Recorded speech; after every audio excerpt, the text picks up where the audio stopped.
দ্বিতীয় summative evaluation 2026 অর্থাৎ দ্বিতীয় পর্যায়ক্রমিক মূল্যায়ন 2026 সালে ষষ্ঠ শ্রেণীর গণিত বিষয়ের একটি অরিজিনাল প্রশ্নপত্র শেয়ার করতে চলেছি আজকের এই ভিডিওর মাধ্যমে। তো যারা এখনো পর্যন্ত চ্যানেলে নতুন রয়েছে অতি অবশ্যই চ্যানেলটিকে সাবস্ক্রাইব করে পাশে বেল আইকনটি ক্লিক করে অল নোটিফিকেশন সিলেক্ট করে রেখো এবং বিভিন্ন সেটের অরিজিনাল প্রশ্নপত্রের সেট পাওয়ার জন্য বা পরীক্ষার আগে শেষ প্রস্তুতিটাকে ভালোভাবে রেডি করবার জন্য চ্যানেলের মেম্বারশিপ অপশানে তোমরা জয়েন হতে পারো, সেখান থেকে প্রশ্নপত্রগুলো পেয়ে যাবে। তো পূর্ণমান 50-এর সময় রয়েছে 1 ঘন্টা 40 মিনিট।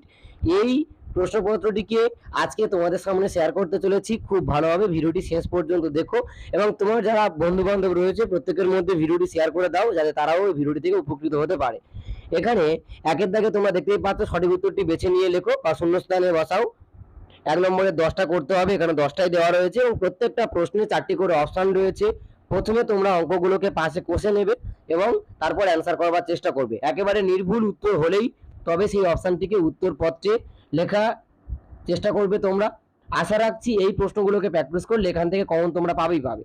তার পরবর্তী রয়েছে 2 নম্বর দাগে নিচের প্রশ্নগুলির উত্তর দাও যে কোনো 5টি।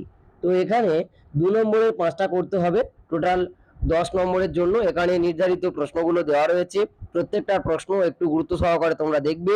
আশা রাখছি এই প্রশ্নগুলো থেকে তোমরা প্রচুর পরিমাণে এসএকিউ অর্থাৎ 2 নম্বরের প্রশ্ন কমন পেতে চলেছো।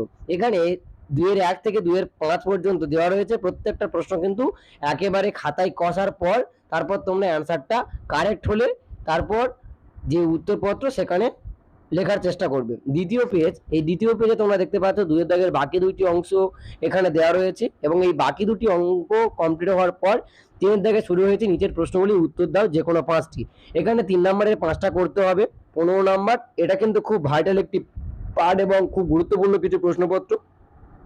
আর এই যে প্রশ্নগুলোকে তোমরা দেখতে পাচ্ছ এগুলোকে তোমরা তোমাদের টেক্সট বইয়ে পেয়ে যাবে, তবে কিছু ক্ষেত্রে হয়তো নাম পরিবর্তন বা সংখ্যা পরিবর্তন হিসাবে আসতে পারে।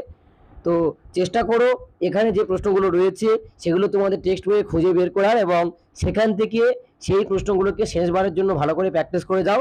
ষষ্ঠ শ্রেণীতে যে সমস্ত ছাত্রছাত্রীরা পড়াশোনা করছো তোমরা নির্ভয়ে উপকৃত হতে পারবে। এখানে 3-1 থেকে 3-6 পর্যন্ত প্রশ্ন দেওয়া রয়েছে। এই 6টা প্রশ্ন খুব গুরুত্ব সহকারে প্র্যাকটিস করো, মোস্ট ইম্পর্টেন্ট প্রশ্ন। এখান থেকে 5টা তোমাদেরকে অ্যান্সার করতে হবে, টোটাল 15 নম্বরের জন্য। তার পরবর্তী রয়েছে নিচের প্রশ্নগুলি উত্তর দাও যে কোনো 3টি 4-এর দাগে।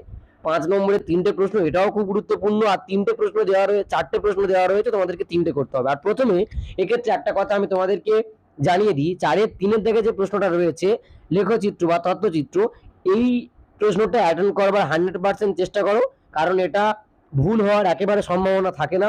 আর একেবারে নির্ভুল টু দ্য পয়েন্ট অ্যান্সারের মাধ্যমে সম্পূর্ণ নম্বরটা অতি অবশ্যই ভালো করে তোমরা ক্যারি করতে পারবে। তাই 4-এর দাগে এই 3-এর দাগের অঙ্কটাকে একদম মোস্ট তোমরা করবে, তার পাশাপাশি বাকি 2টি প্রশ্নের আনসার দেওয়ার চেষ্টা করবে। তো 5 নম্বরের এই প্রশ্নগুলোকেও ভালোভাবে দেখো এবং আগের পেজে যে প্রশ্নগুলো দেখালাম সেগুলোও ভালোভাবে প্র্যাকটিস করে যেও। আরও একবার দেখিয়ে দিচ্ছি, দ্বিতীয় পর্যায়ক্রমিক মূল্যায়ন ষষ্ঠ শ্রেণীর গণিতের এই প্রশ্নপত্রটিকে অতি অবশ্যই তোমরা খুব ভালোভাবে প্র্যাকটিস করে যাও।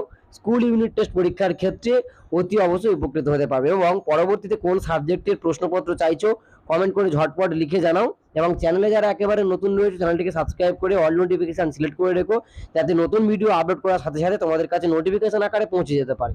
এবং তুমি কোন স্কুল কোন জেলা থেকে দেখছো তাও কমেন্ট করে জানাতে পারো।